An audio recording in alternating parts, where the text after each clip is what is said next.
For 2,500 years, every great empire has followed a strikingly similar path from rise to dominance, then decline. Rome, Spain, Britain, and now America. Empires are not born wealthy. They are born disciplined. Sacrifice, unity, and vision forged their early strength.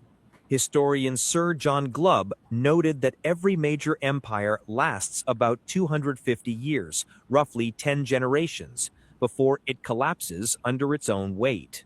The age of pioneers, the age of commerce, the age of affluence, the age of intellect, and finally, the age of decadence. The American Empire began around 1776, forged in revolution, innovation, and faith in freedom, the classic age of pioneers. From the 1800s onward, America entered its commercial age, fueled by invention, ambition, and opportunity. By 1945, America had emerged from war as the undisputed global leader, the new Rome of the modern age. Success brought ease. Luxury replaced struggle. The next generations forgot the hardship that built their empire. History whispers, every empire reaches a point where wealth turns into weakness and innovation into arrogance.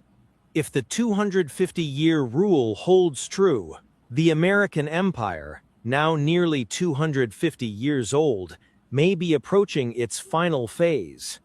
In the 19th and early 20th centuries, the American spirit transformed raw land into the engine of global production. The US dollar became not just a currency, but a promise, a symbol of stability and power. After World War II, the United States stood alone as the world's supplier, creditor, and protector, the empire of abundance. In 1944, world leaders met in Bretton Woods, establishing the dollar as the center of the global economy, backed by gold and forced by trust. America led in technology, medicine, and science. From moon landings to microchips, innovation became the new conquest. The American dream wasn't just an idea, it was an export. The world began to imitate American lifestyles, music, and wealth. Bases spread across the planet. The American flag flew over seas and skies, a symbol of protection and control. From Wall Street to Main Street, the nation believed its prosperity would never end. By the late 20th century, America was the unquestioned superpower, the richest, most influential nation in human history. But beneath the glory, the seeds of decline were already sown. Debt rising, discipline fading, and the cycle quietly turning toward its next phase. Empires rarely die in battle. They die in comfort. Wealth multiplies faster than wisdom. What was once a nation of builders becomes a nation of spenders. Debt replaces discipline. Factories close. Imports rise. The empire now consumes what others create. Printing replaces producing. Credit cards and deficits become the lifeblood of prosperity. As wealth concentrates, anger spreads. The rich retreat into castles of comfort, the poor into despair. Leaders argue instead of lead. Policies become performance. Truth becomes a weapon. Honor, duty, and restraint fade. Fame and pleasure take their place. Like Rome, the empire spreads itself thin, policing the world while neglecting home. Screens replace streets, and attention becomes the new currency. Empires collapse quietly, scroll by scroll. History's whispers grow louder. Economies strain, debt surges, faith fades. The empire stands proud, but hollow. The empire no longer falls in a single day. It erodes over decades. Currencies weaken, promises break, and trust dissolves. Interest consumes the empire's future. What once fueled growth now fuels decay. People begin to doubt the paper they once worshipped.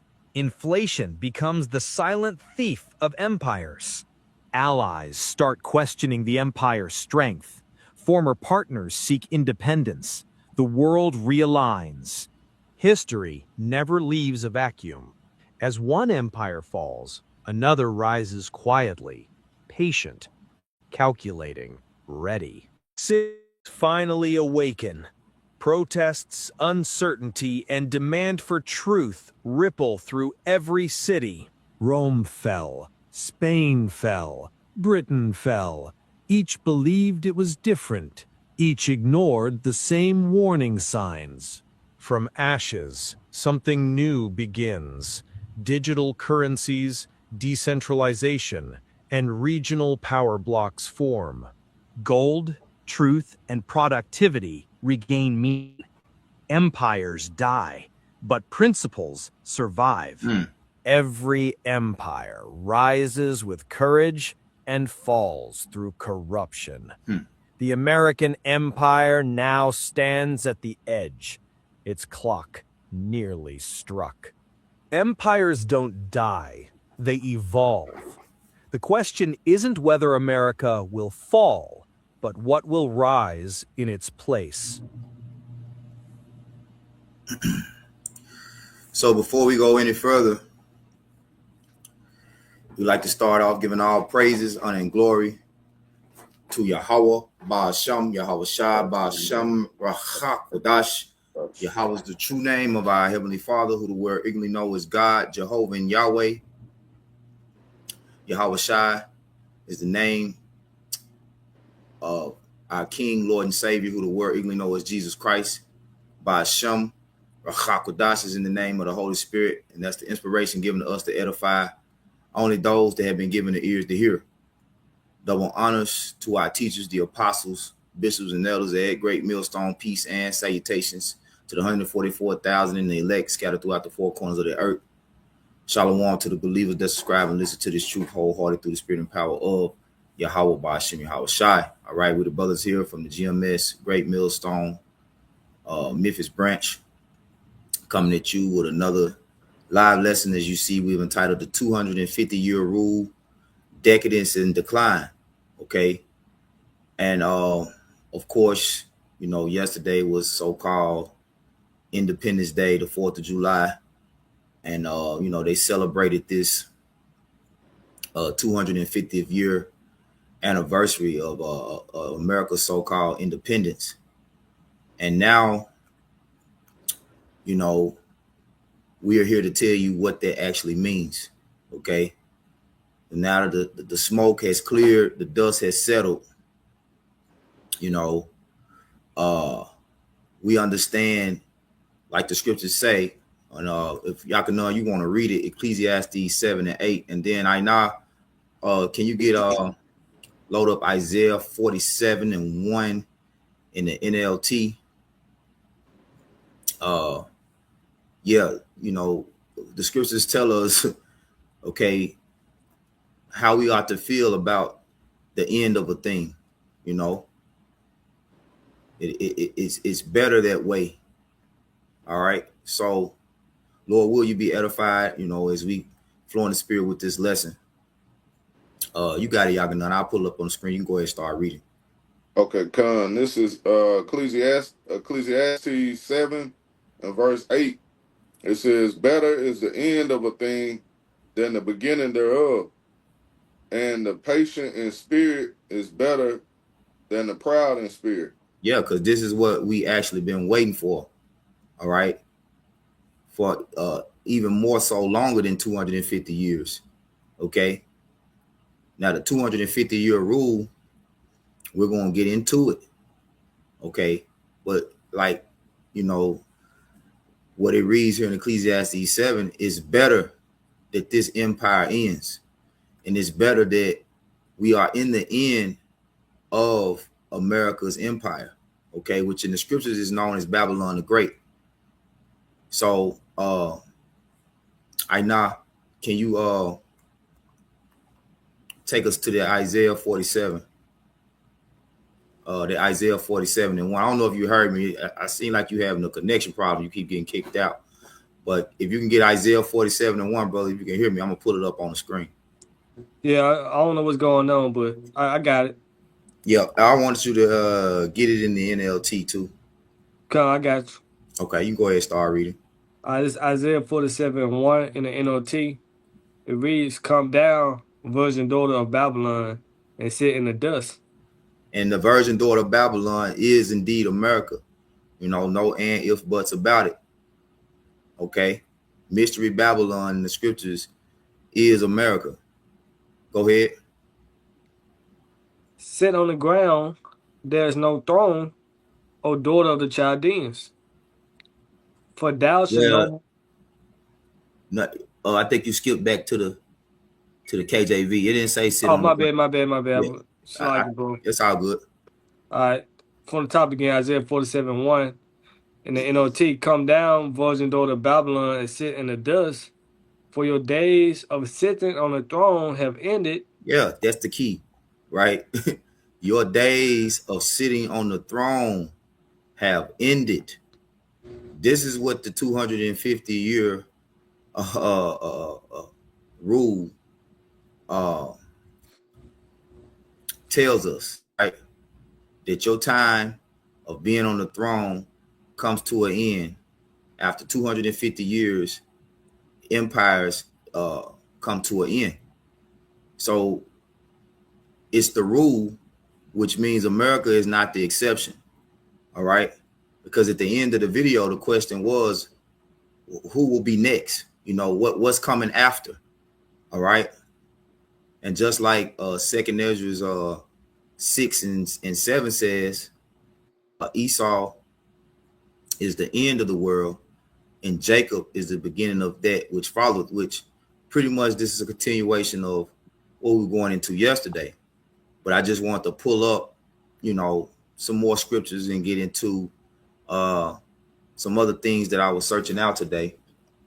And specifically what stage of the 250-year rule we're in, as it does have stages. But go ahead and finish that, and I'm gonna get that pulled up with the stages. It said, for your days of sitting on the throne have ended, O daughter of Babylon, of Babylon. Never again will you be the lovely princess, tender and delicate. Yeah, never again. Okay, so it ain't no coming back. You know, it ain't no rising from the ashes. It ain't no going in the bunkers, and when the smoke clears, you know, you come up and start colonizing the earth again. That shit ain't gonna happen. I'm telling you what's gonna happen when you come up out of them bunkers. First of all, you ain't gonna come up out on your own will. You're gonna come up out of them bunkers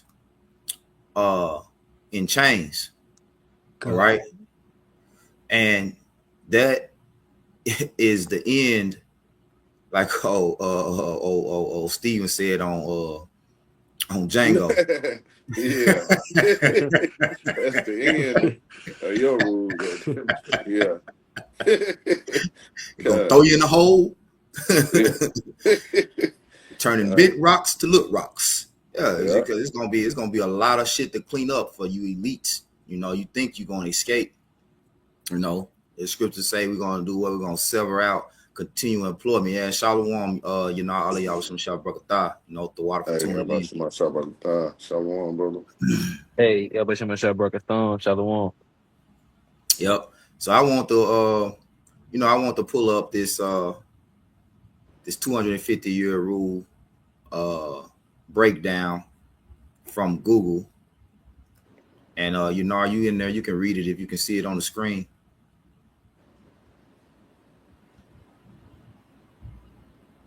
Yeah, it said the 250-year rule is a historical theory suggesting that great empires and civilization lasted an average of 250 years, or about 10 generations before collapse. Yep. Hey, you keep going. Okay, it says the seven stages of empires. It says, one, the age of pioneers. It Yep. says two, the age of conquest. Three, the age of commerce. Four, the age of influence. It says five, the age of intellect. Now, Baba Six, Kushah, the Baba age. Kushah, So like, Baba Kushah, right? We're gonna deal with 5, 6, and 7, right? Now, 5, right, which represents power, right here it says the age of intellect, cultural and intellectual achievements flourish. Now we bring this out all the time, but we're gonna keep bringing it out. We're gonna keep drilling it and drilling it and drilling it in our people's heads until they either get it with this word or they get it with the missiles, right? So we're gonna come back to that. And Yakanan, give me I'm gonna pull it up on the screen. Let's go to Jeremiah, right? Let's go to Jeremiah 51 and verse 7. And also Aina,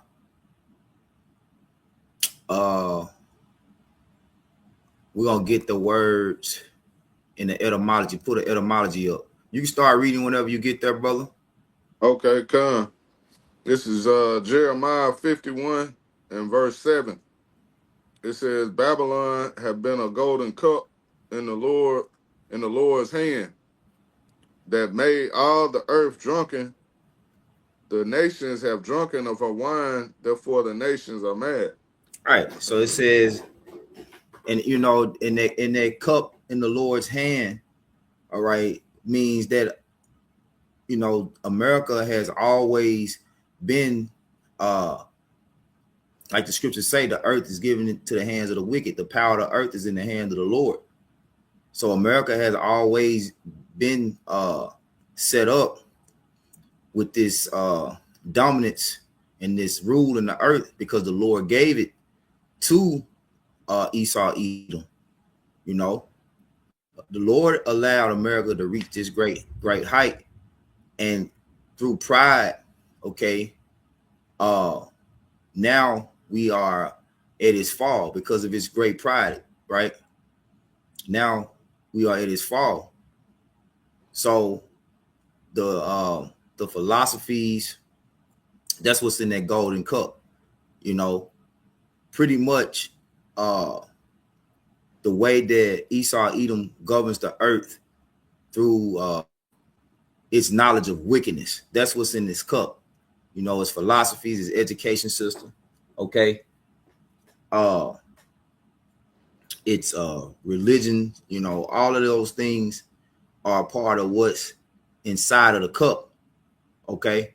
And the Lord allowed Esau Edom to build up this so-called nation, this so-called country, through these different ideologies, you know.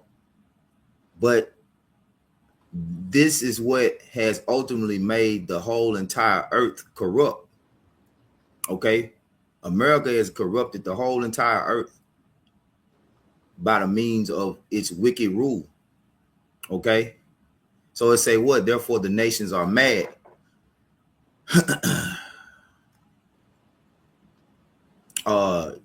You got that word "mad" in the etymology, I know. Yeah, Con, I got it. Okay, Con, if y'all both got anything to add, go ahead, roll with it. Yeah, this is man in the etymology. It said disorder in intellect. Yep. Which the 250-year rule, all right, it said the 7 stages, number 5, which is 5 represents power, right? It said the age of intellect. Okay. So this was the height. All right. It said cultural and intellectual achievements flourish because of intellect. Now click on intellect and I'm gonna pull it up. Right. You talking about intellect and etymology? in the etymology, right?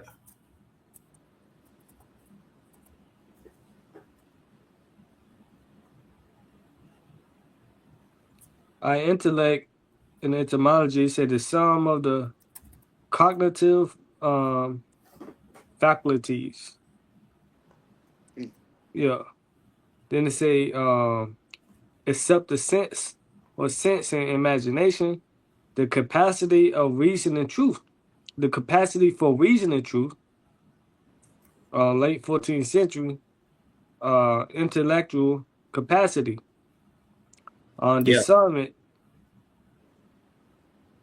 Go ahead. okay, discernment, a precipitation, No, perception. so like Yep. a perception, understanding, Yep. now use of a past pot, man, boy, it's like it. Yeah, yeah. You don't gotta read that. It just say to understand, discern. Yep. Just jump down where it say to understand, discern, and then Yeah, it say see intelligence, and we're gonna click on intelligence. yeah, Right? to understand, discern, see intelligence. Yep. So we're gonna read it one more time from the top, right? From the top. Yeah, and then we're gonna click on intelligence. Well, I want you to read through it again one more time. Baba Shot. Okay, it said the sum of the cognitive faculties Yep. is sense and imagination, the capacity for reason and truth. That's key. That's what we want to highlight. The capacity for reasoning truth, right? So it was a time, which we was quoting this yesterday, where they knew that a thorough understanding of the Bible, right? And look, who quoted that? Let's fact check that. Who was that? Was it Franklin Roosevelt or was it Theodore Roosevelt? Let's see. Right. Theodore Roosevelt, if I'm not mistaken.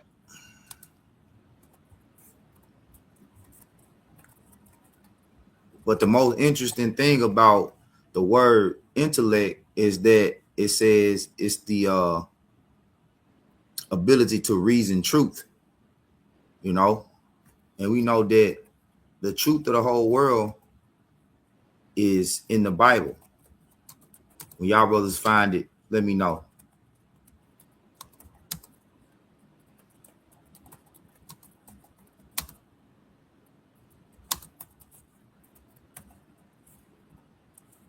I'm typing it in, so. I think It was Theodore Roosevelt. Yeah, it was Theodore Roosevelt, right? It said the statement of thorough knowledge of the Bible is worth more than a college education.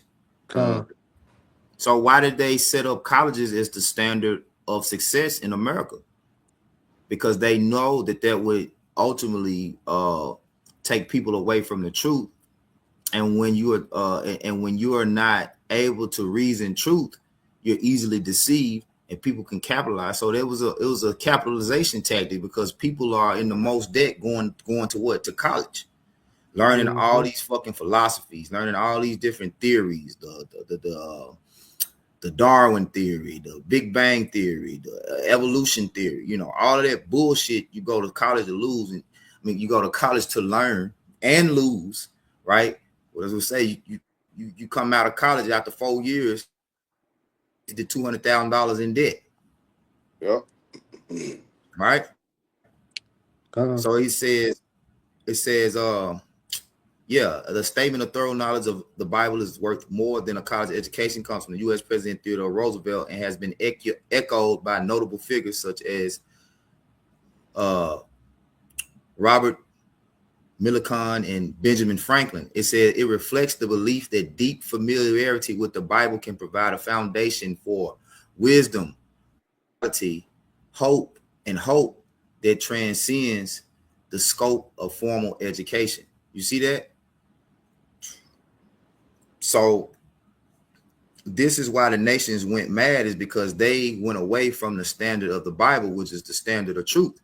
Okay. So we still got the etymology pulled up on the screen. I know. You can tap into this word intelligence, right? Yeah. Okay. So it say the intelligence and the etymology late 14th century, the highest faculty of the mind. The highest faculty of the mind. So if you don't have a thorough understanding of the Bible, which is the mind of who? Yahweh Bashim Yahweh Shai, the Most High, then you don't have true intelligence. And this is why the people are mad. And Esau, what is he going into now? The age of artificial intelligence, which is ultimately the age of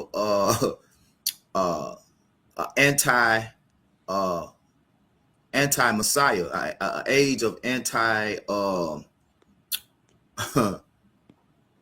life, anti-life, right? An age against the mind of the Most High is really what I was trying to put it. An age of being against the mind of the Most High, and that's what these figureheads now that are set up to rule over the people, which they call them technocrats. You know, this is the mindset that they have, is that we don't need the Most High, we don't need God. You know, technology is our God. Salaki. You got it. Now I remember it was a guy that said that capacity for comprehending general truths. I bet the brother can hear. You got it, y'all. You got it, y'all. Can y'all hear me? Yeah, I hear you. Okay. Yeah, I was just saying about that guy. Basically, what was his name? Neuro Harari or whatever. Yeah, you are Harari. Right. Yeah, he was just talking basically what you were just saying about, you know, how you can make the Most High as mad as you want, you know, thinking, you know, that this AI technology, you know, is the new wave. You don't need the Most High. Yep.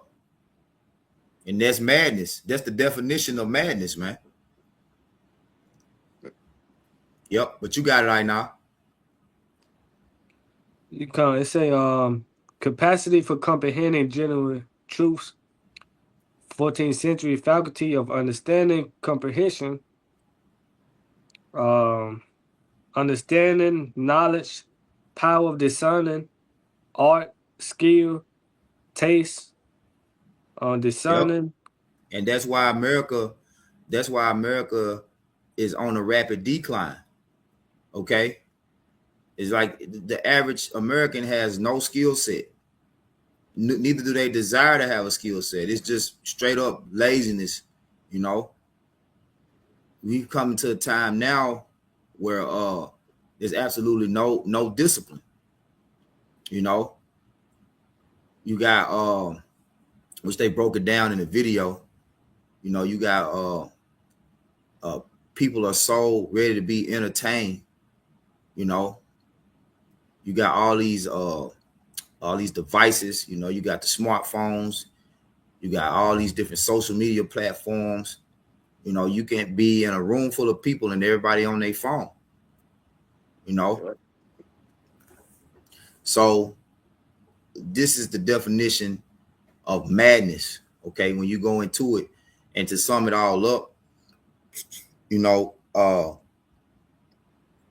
what it said, mad means disorderly in intellect. You know, so the whole earth is out of order, and that's why Babylon has began this rapid fall. Okay, so going back, unless y'all brothers had something going back, you know, Allah, we're gonna get the rest of that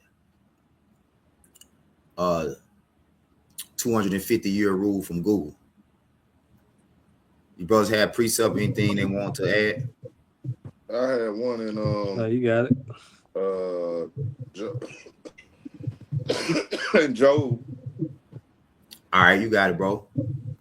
Okay, it's loading up. Was it Job what?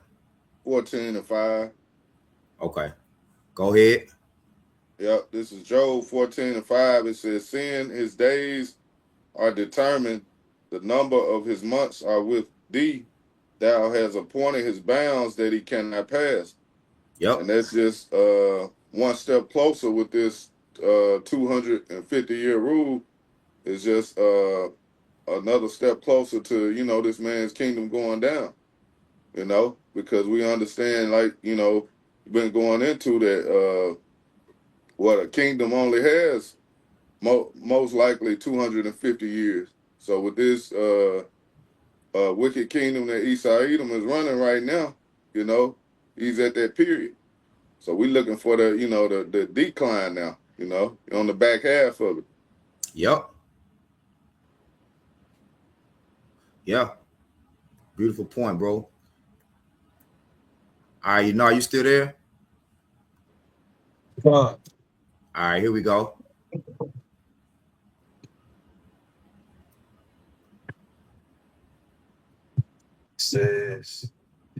It says the age of intellect. Then it says the age of decadence.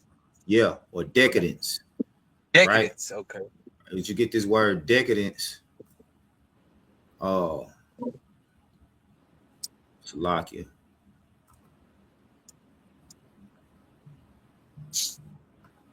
Yeah, you get this word decadence.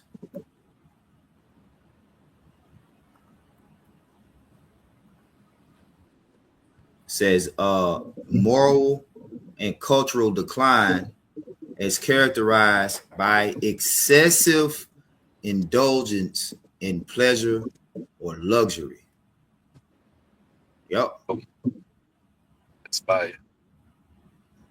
And that's where we at. That's where America is with it. That's where they at with it. Excessive indulgence in pleasures. All right. So you got it, bro. Then it says that the age of decline. Did it say that? Because the defined word right there. Yep, the age of decline. You can read all of it. Yep. And it says the age of decline collapse caused by internal moral decay and economic instability. Yep. Economic instability rather than military defeat. Yeah. So, like in the video, it say you got America, military going to war all over the world. Meanwhile, within the American economy, it's full of corruption and moral decay. Right? Let me add Ainat back in there. I think he got kicked out. Yep. Yeah, it's full of moral decay, man. So we get this scripture right here, Proverbs 28:2, in the NLT, right? Brother can put it up.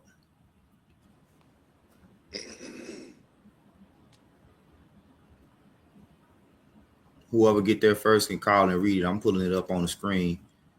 The Proverbs. Yep, Proverbs 28:2 in the NLT. Yep. If you got it, you go ahead and read it, bro. Man, I'll catch up. Man. God damn.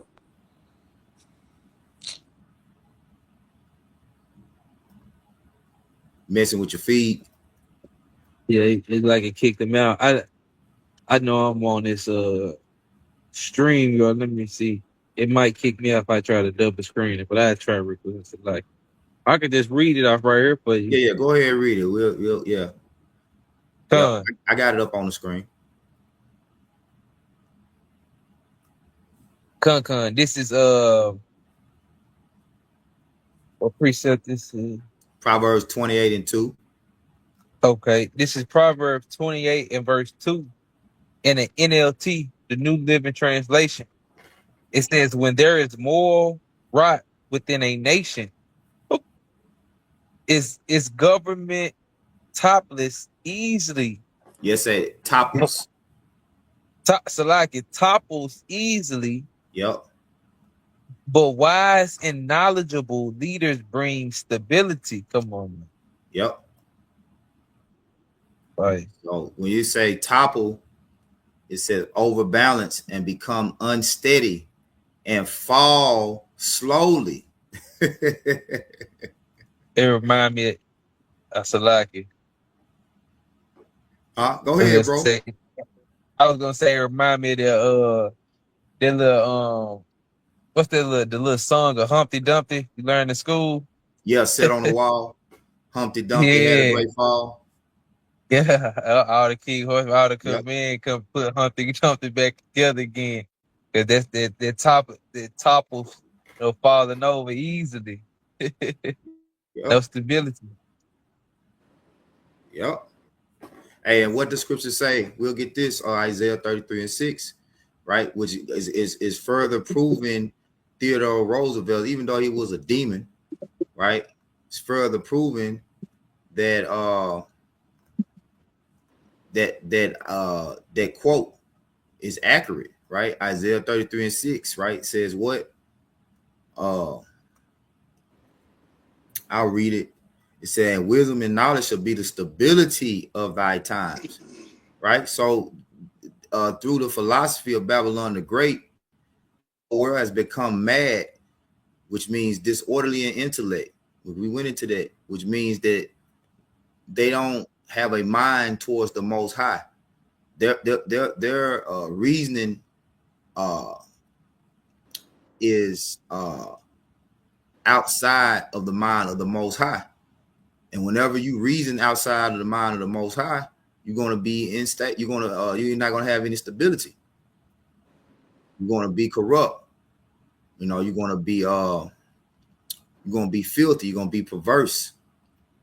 You're going to lack judgment. It says, and wisdom and knowledge shall be the stability of thy times and strength of salvation. The fear of the Lord, Yahweh, by Shem Yahweh Shai is his treasure.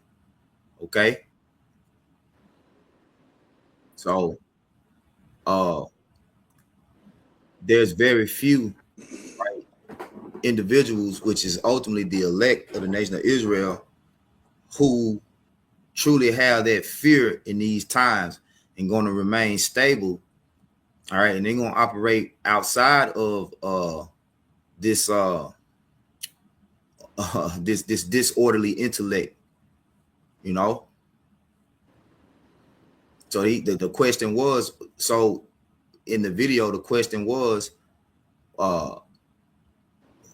who's coming after the fall, right? What happens next after when America falls? What's happening next? Where the Lord is going to exalt, it say the Lord said he shall exalt the horn of his people. So I go here to and y'all can know, you can read it.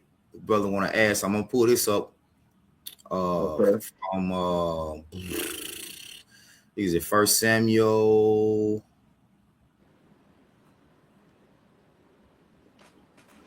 Let me see. Yep, the First Samuel. Start at 5, bro. Where you want? First Samuel what? 2 and 5. Yep, I got it up on the screen, I think. Can you see it? Yeah. Yeah, kind. So like is I'm letting this phone load. Oh, it's all good. Okay, you said First Samuel 2 and 5. Yep. All right, this is First Samuel 2 and verse 5. It says, "They that were full have hired themselves for bread, Read it and again. it says they that were full have hired themselves for bread. Read it one more time. They that were full have hired out themselves for bread." Yeah, they hired themselves out, right? So I just want to see something real quick, right? I ain't gonna change the screen. I just want to see something real quick, right? I just want to see what that means. I want to see what they say that means.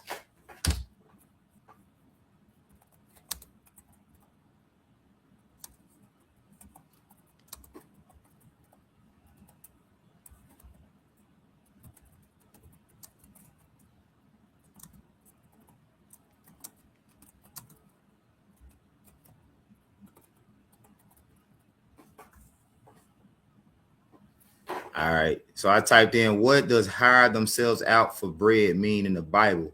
It says, hire themselves out for bread describes a sudden, drastic reversal of fortunes. It says illustrates a scenario where formerly wealthy or self-sufficient people lose everything. Man.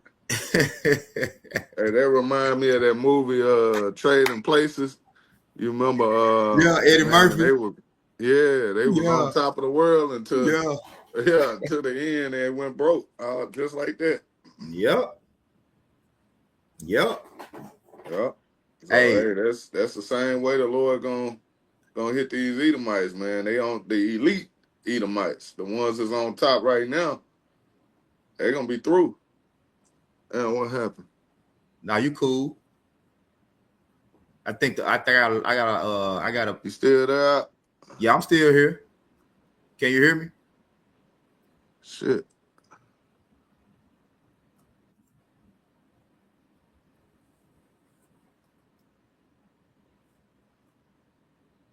Yeah, it's probably a weather kicking. You come back in, bro. Okay. You can hear me now?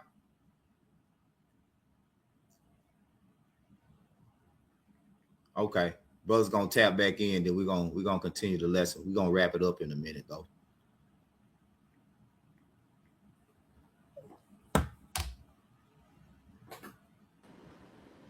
Yeah, probably that weather got the connection fading out. Is it storming over there on your end? Yeah, yep. Yeah. I told the brothers to tap back in. Now you go ahead, bro. You were saying something. Shit, Salaki, I lost my point, bro. Yep. You want me to finish this out in this First Samuel? Well, I'm reading this from the Google, right? I'm gonna finish this. Oh, So back to what does hire themselves out for bread mean in the Bible? It says hell is that?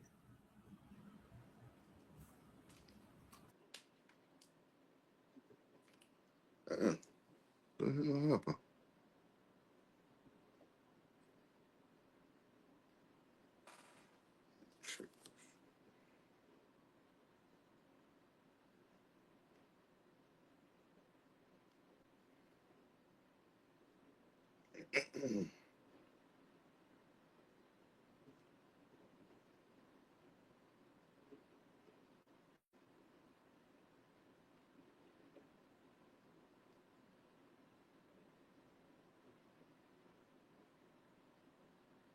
Damn, bro. I don't know what the fuck happened.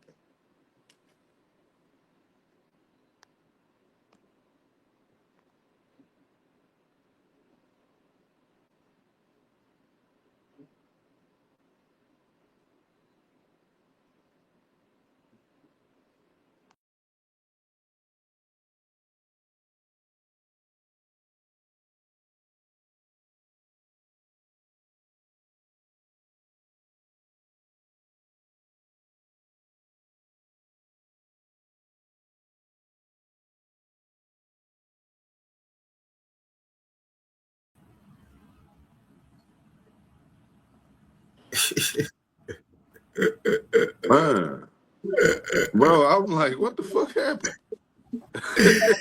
Hey, he just kicked everybody out. Salagi, bro. I think we back live now. He just kicked me out. He just shut down the whole thing, bro. I had to start all the way over, but Shit. I ain't know what's Hey, he don't like storming. you talking about his kingdom coming down, do it, man. he mad. He mad, boy. He mad. He mad. Hold on, bro. Let me pull this back up. Hey, can y'all brothers hear me? I hear you, bro. Yeah, Okay, cool. Let's see, bro. Oh yeah, he working. He working. All right. So let me finish this. So back from the Google AI overview of what does hire themselves out for bread mean in the Bible? It says hire themselves out for bread from 1 Samuel 2 and 5 describes a sudden drastic reversal of fortunes. It illustrates a scenario where formerly wealthy, self-sufficient people lose everything and are forced into manual labor. Yeah, your ass going into slavery. See, they know. That's the thing. Like, your technology knows your downfall. Just like the brother had ChatGPT, asked ChatGPT if he could come and live on Earth. What you ask him out? Who would he want to come back and be? What people would he want to come back and be? Well, it was like I seen that on social media. Somebody asked that question and it said African American. He come back as an African American, Yeah, and yeah. that and you know Esau was mad, but heard about that. He want to counsel ChatGPT. Damn. But why would ChatGPT say that when the Edomites, the so-called white man, he winning? His fortunes, he has the upper hand right now. But it's about to be a sudden, drastic reversal of fortunes. This would His own AI device can see that. he like, hell no. Yeah. I don't want to come back as Esau. Hell no, this ain't the time to be an Edomite. You see the file is written. Hey, his home technology testifying against him, man. So that show you how cold the Most High is. But I'm gonna finish this. It says they're gonna lose everything and gonna be forced into manual labor just to survive and afford basic food, right? It says divine sovereignty. It emphasizes that the Most High is in complete control of human circumstances, material wealth, and social status are never guaranteed, and the Most High has the power to humble the proud and lift up the lowly. Man. Hey, that's hey man. Call Allah Yahweh Shemi Hawashah. That's all I can say. Yep. So y'all have any precept, anything to add before we go back to that 1 Samuel 2? As a matter of fact, I'm okay. Let me pull up precept.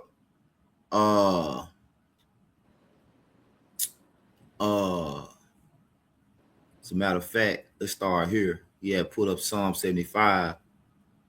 So this Psalm 75 and 6.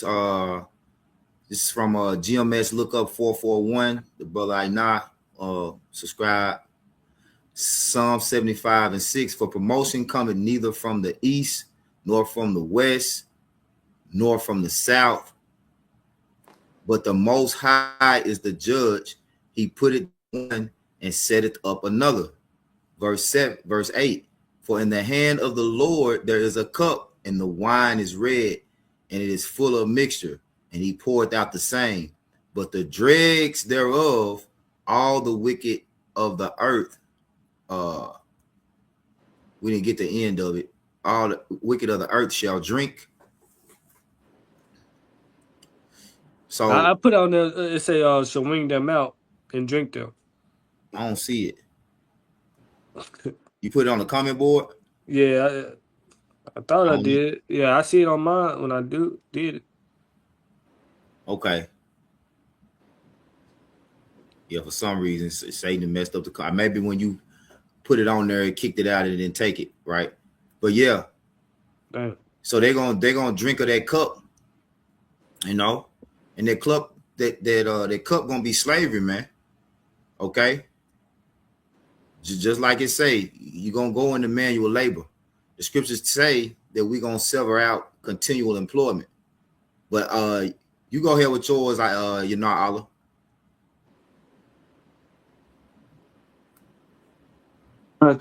This is Acts chapter 1 and verse 6.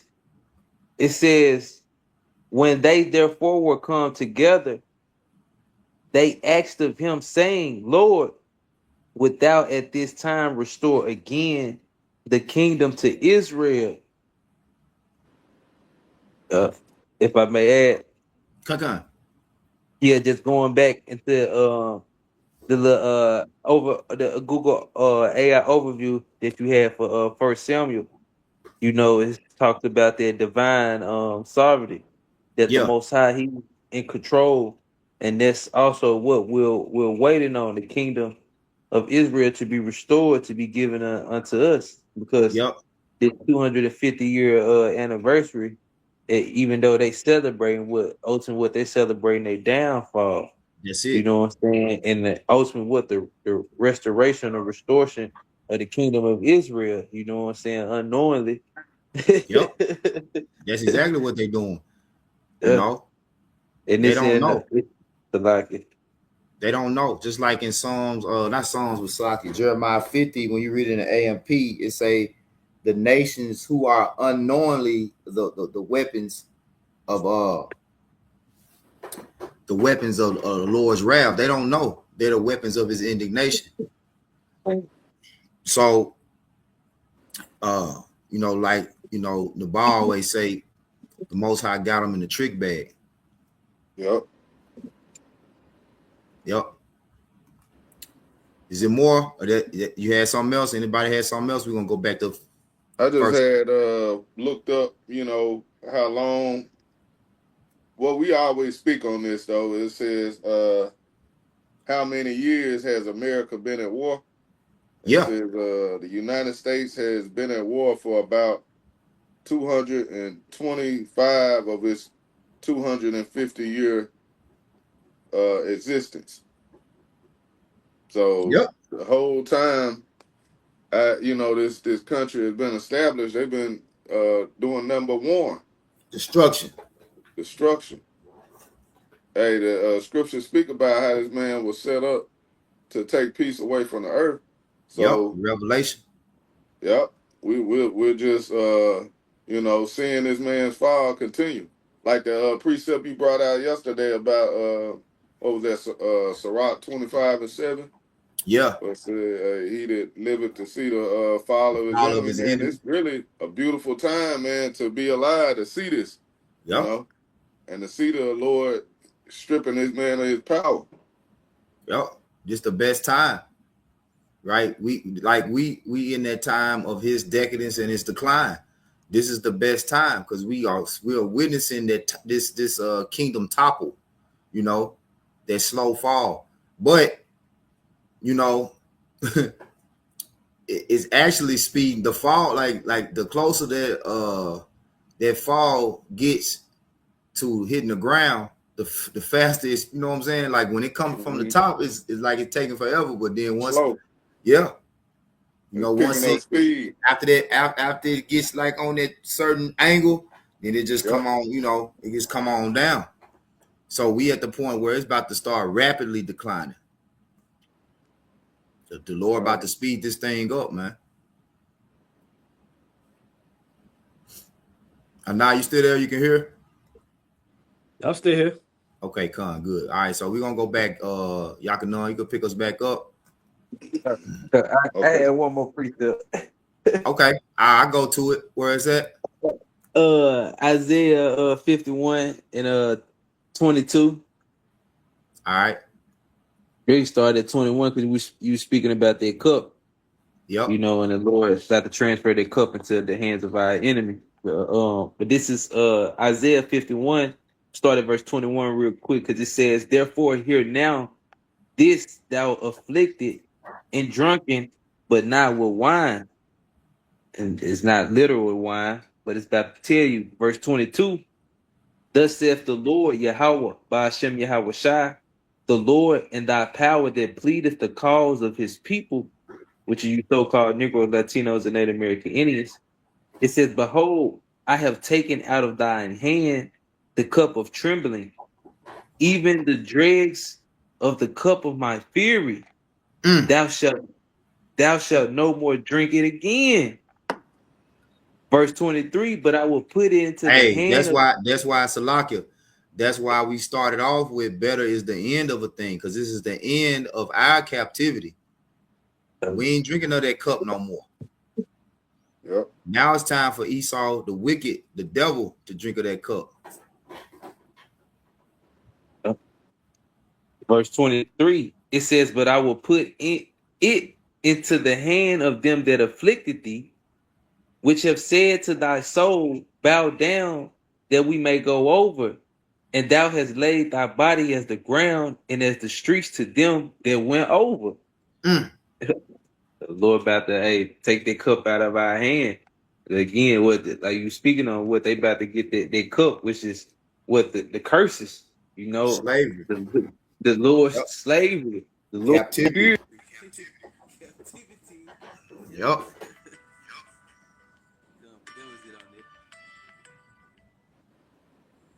All right. That was it, bro.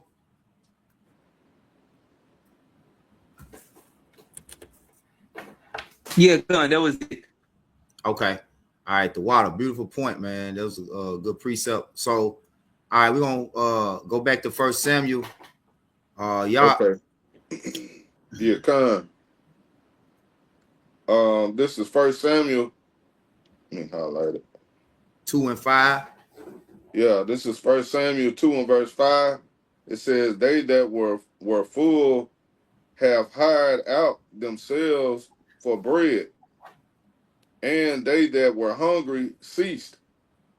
So the barren had Salakia, so that the barren have borne 7, and she that have many children is wax feeble.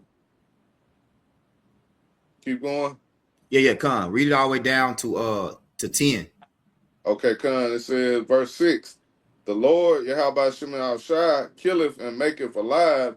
He bringeth down to the grave and bringeth up. The Lord maketh poor and maketh rich.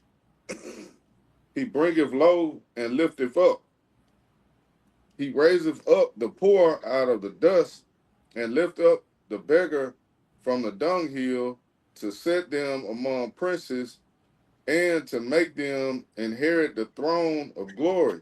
Right. The throne of glory.